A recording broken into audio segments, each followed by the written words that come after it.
तो सबसे आगे बढ़ चढ़ करके उसने ब्राह्मण समाज के लोगों ने भारत को आजादी दिलाने में भी अपना योगदान देने का काम किया।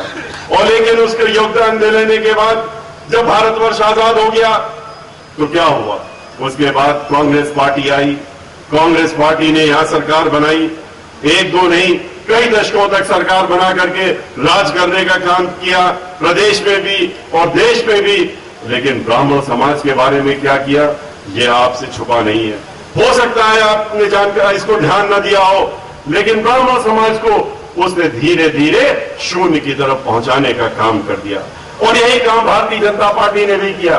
भारतीय जनता पार्टी ने भी कांग्रेस पार्टी की तरह ब्राह्मण समाज का सिर्फ इस्तेमाल करने का काम किया, एक वोट बैंक की तरह इस्तेमाल किया। वोट बैंक के अलावा उसने ब्राह्मण समाज को कभी कुछ नहीं समझा। उसने भगवान राम के नाम पर जब सत्ता बनाई, चाहे उसने केंद्र में बनाई और प्रदेश में बनाई, जब भारतीय जनता पार्टी तो वो पार्टी है जो भगवान राम की नहीं हुई, जिसने भगवान राम को ही छलने का काम किया, तो फिर वो ब्राह्मण समाज या अन्य समाज की कैसे हो सकती है? ये तो आपको खुद ही सोच लेना चाहिए। इन दोनों ही पार्टियों ने ब्राह्मण समाज को दलित समाज की तरह, दलित समाज के जो हमारे भाई बहन है, ठीक उन्हीं की तरह उन्होंने इनको वोट बैंक की तरह इस्तेमाल किया।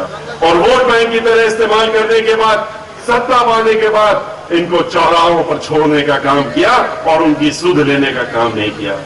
लेकिन सबसे पहले इन पार्टियों का असली चेहरा, इनका असली चेहरा चाहे कांग्रेस हो, भारतीय जनता पार्टी हो या अन्य पार्टियां हो, इनका असली चेहरा पहचानने का काम दलित समाज के भाइयों और बहनों ने किया। और कैसे किया उन्होंने इकट्ठा होकर के 1-2% की संख्या में नहीं है, उनको इन्होंने सिर्फ वोट बैंक समझा।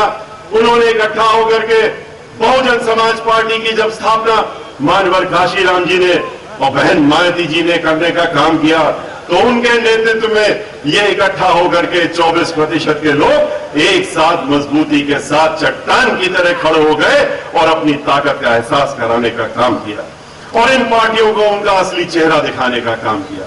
लेकिन ब्राह्मण समाज तो धीरे धीरे शून्य की तरफ पहुंच गया। और शून्य की तरफ हम इसलिए कह रहे हैं क्योंकि ब्राह्मण समाज जहां 80 लोकसभा की सीटें हो, जहां 407 विधानसभा की सीटें हो, वहां सन 2002 आते आते सिर्फ लोकसभा में तीन सीटों पर ब्राह्मण समाज के लोग थे, सब पार्टियों को मिला करके।